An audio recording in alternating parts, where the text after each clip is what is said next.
রোদে দেওয়ানো ঝামলা ছাড়াই কাঁচা আমের আমসত্ত্বটাই এইভাবে করে বানিয়ে দেখুন, খেতে যে কি ভালো লাগে। তো আপনারা না বানিয়ে খেলে বিশ্বাসই করতে পারবেন না। আর কাঁচা আম সময় থাকতে না বানিয়ে খেলে পুরো আফসোস থেকে যাবে। নমস্কার বন্ধুরা, প্রতিমা কিচেন ভিলেজ ফুডের নতুন ভিডিওতে সকলকে স্বাগত জানিয়ে আজকে রেসিপিটা শুরু করছি। আর আজকে আমি আপনাদের সঙ্গে শেয়ার করব রোদে দেওয়ানো ঝামলা ছাড়াই টক ঝাল মিষ্টি কাঁচা আমের আমসত্ত্ব বানিয়ে দেখাবো। গাছে বলুন এমনকি বাজারে বলুন চারিদিকে কিন্তু কাঁচা আমের সময়। আর এই সময় বেশি করে আমসত্ত্বটা বানিয়ে সারা বছর ধরে রেখে সংরক্ষণ করে খেতেও পারবেন। বানানো যেরকম সহজ, খেতেও দারুণ লাগে। তো চলুন সহজভাবে বানিয়ে দেখাবো। তো কিভাবে বানাচ্ছি বন্ধুরা স্কিপ না করে পুরো ভিডিওটা দেখবেন। আশা করি আজকে রেসিপি দেখতে আপনাদেরকে ভীষণ ভালো লাগবে। আর যে সকল বন্ধুরা এখন পর্যন্ত চ্যানেলে নতুন হয়ে থাকলে প্লিজ চ্যানেলটিকে সাবস্ক্রাইব করে আমার পাশে থাকবেন। আর যারা যারা ফেসবুক পেজটাকে দেখছেন তারা পেজটাকে ফলো করে আমার পাশে থাকবেন। তাহলে বন্ধুরা কাঁচা আমের আমসত্ত্বটা বানানো শুরু করি। তো কাঁচা আমের আমসত্ত্বটা বানাবার জন্য কিছুটা পরিমাণে নিয়ে নিয়েছি আমি কাঁচা আম। তো যে যেরকম আমসত্ত্বটা বানাতে চান সে পরিমাণে কাঁচা আমটা কম বেশি নিয়ে নেবেন। তো আমের খোসাটা প্রথমে ছাড়িয়ে নেব।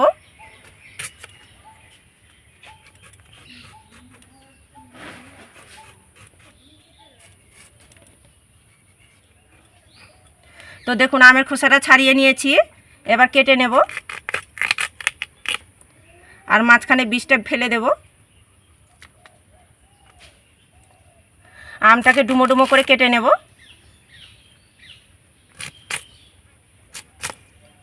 দেখুন এইভাবে করে কেটে নেব।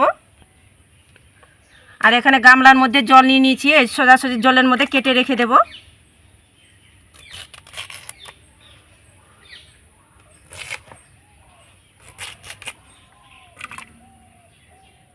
তবে অনেকেই অনেক রকমভাবে কাঁচা আম দিয়ে আমসত্ত্ব বানিয়েছেন। তবে আজকে যে আমসত্ত্বটা তৈরি করব একদম অন্যরকমভাবে, খেতেও কিন্তু দারুণ লাগে। সব আমগুলো কেটে নিয়েছি। তো একটু পরিষ্কার করে জল দিয়ে ধুয়ে নেব। এদিকে উনুন ধরিয়ে কড়াই বসিয়ে দিয়েছি। আর দিয়ে দিব কড়াইয়ের মধ্যে জল কিছুটা পরিমাণে।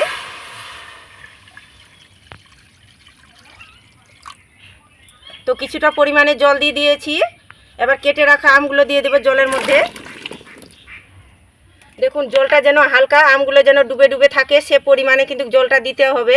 দেখুন এইভাবে করে দিয়েছি আমি জলের পরিমাণটা, দেখে তো নিশ্চয় বুঝতে পারছেন। এবার ঢাকনাটা নেড়ে আমি আমটাকে সিদ্ধ করে নেব 5 মিনিটের মতো।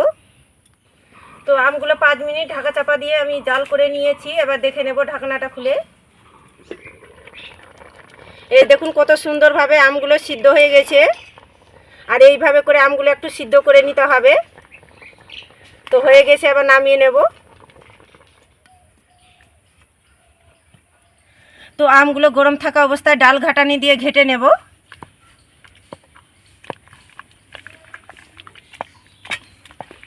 এইভাবে করে ঘেটে নিলে খুব সুন্দরভাবে কাঠটা বেরাবে। তো দেখুন ডাল ঘাটানিটা দিয়ে ঘেটে নিয়েছি। আর এখানে গামলার মধ্যে একটা ছাঁকুনি বসিয়ে দিয়েছি। এবার কাঠটা নিয়ে আমি ছেঁকে নেব।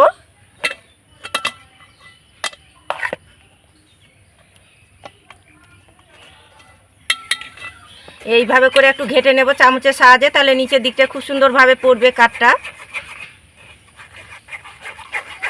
এই দেখুন কত সুন্দরভাবে নিচের দিকটায় পড়ছে।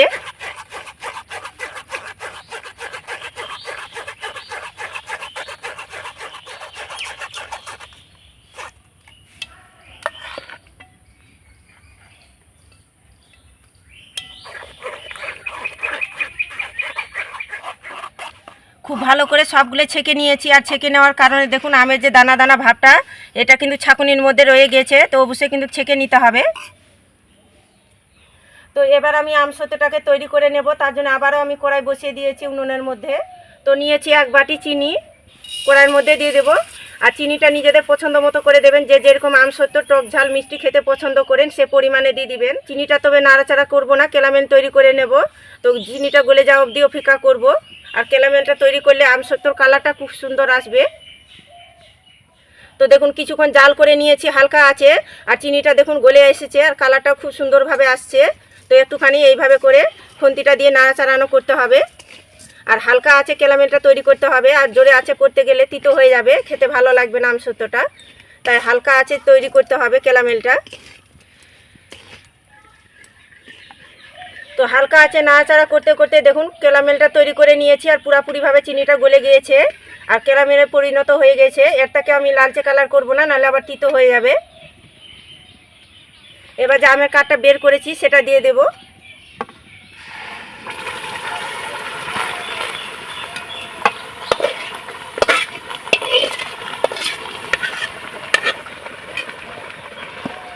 এবার ক্যারামেলের সাথে ভালো করে মিশিয়ে নেব।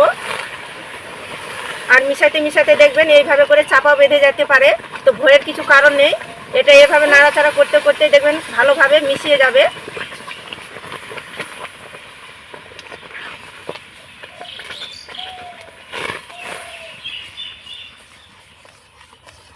তো ভালো করে মিশিয়ে নিয়েছি।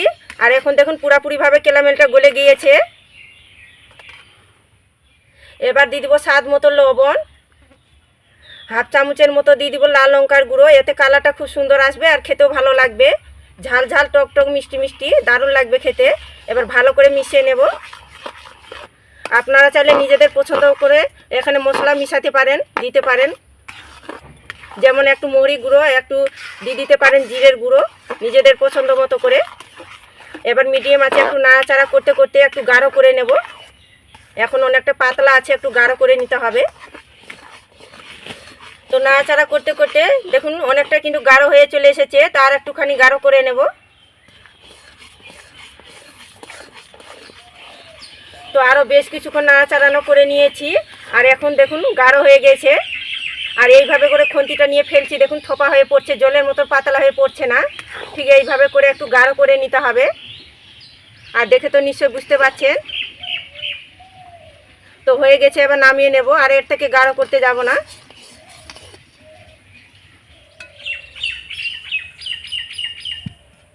তো আমসত্ত্বটা তৈরি করবার জন্য দুটো স্টিলের থালা নিয়ে নিয়েছি, আর একটু খেলানো থালাগুলো নিয়েছি, তাহলে সুবিধা হবে আমসত্ত্বটা তৈরি করানোর। আর একটু সাদা তেল লাগিয়ে নেব থালার মধ্যে, খুব সামান্য করে লাগিয়ে নিতে হবে। তো আমি এখানে থালার মধ্যে সাদা তেলটা লাগিয়ে নিচ্ছি। তো আপনারা চাইলে এখানে সরষের তেলটাও লাগিয়ে নিতে পারেন, কোনো অসুবিধা নেই। আর দুটো থালার মধ্যে খুব সুন্দর করে একটু লাগিয়ে নেব। এতে আমসত্ত্বটা খুব সুন্দরভাবে ছেড়ে আসবে, থালা থেকে লেগে যাবে না। তো লাগিয়ে নিয়েছি দুটো থালার মধ্যে। এবার থালার মধ্যে দিয়ে দিব।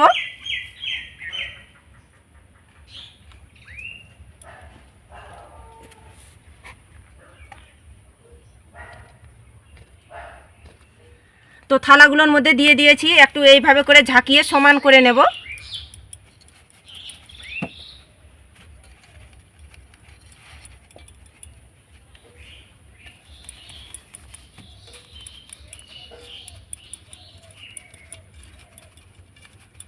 তো দেখুন ঝাঁকিয়ে দুটো থালায় কিন্তু সমান করে নিয়েছি। তো তৈরি তো করে নিলাম। এবার আমি ফ্যানের তলাতে শুকিয়ে নেব। আর এখন তো প্রচুর গরম দিয়েছে, তাই ফ্যানের তলাতেই কিন্তু শুকিয়ে যাবে। আর আপনারা চাইলে ওদেরও শুকিয়ে নিতে পারেন। তো আমসত্ত্বগুলো আমি ভালো করে ফ্যানের তলায় শুকিয়ে নিয়ে চলে এসেছি রান্নাঘরে। আর দেখুন কত সুন্দরভাবে শুকনো হয়ে গেছে, আর দেখতেও কি দারুণ লাগছে। দেখুন এইভাবে করে হালাচ্ছি, দেখুন পড়ছে না, কত সুন্দরভাবে সেট হয়ে গেছে। তো এখানে একটা ছুরি নিয়েছি, তো ছুরি দিয়ে থালার এইভাবে করে সাইডগুলো ছাড়িয়ে নেব।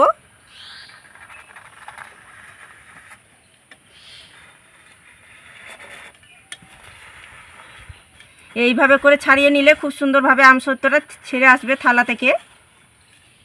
তো দেখুন ছাড়িয়ে নিয়েছি। এবার ছুরিটা দিয়ে এইভাবে করে তুলে নেব।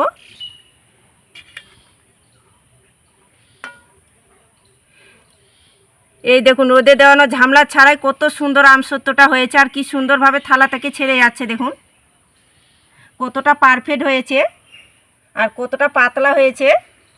হাতের ছাপগুলো দেখুন বোঝানো যাচ্ছে। তো এটা আমি একইভাবে করে সাইডগুলো ছাড়িয়ে নিয়েছি, এবার তুলে নেব।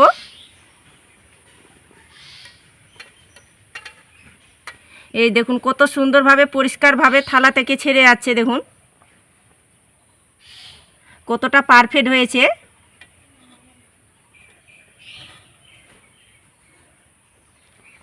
এই যে দেখুন। তো এবার আমি ছুরি দিয়ে পিস পিস করে কেটে নেব আমসত্ত্বটাকে।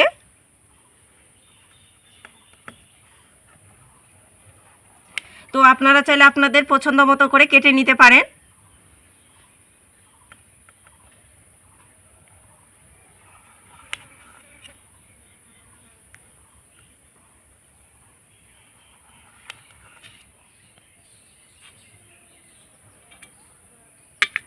তো এবার আমি রোল করে নেব এইভাবে করে।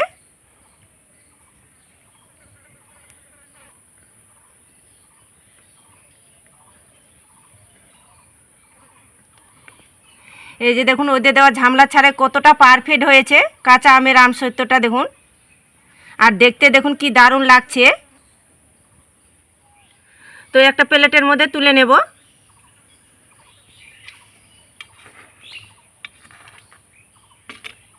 আর একইভাবে করে রোল করে নেব।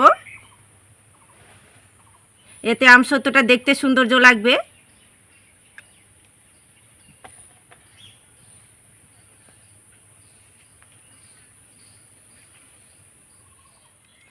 তো আমসত্ত্বগুলোকে আমি প্লেটের মধ্যে সুন্দর করে সাজিয়ে নিয়েছি। আর দেখতে দেখুন কি লোভনীয় লাগছে। তো কাঁচা আম থাকতেই এইভাবে করে বেশি করে আমসত্ত্বটা তৈরি করে রেখে দিবেন কাচের বেমের মধ্যে।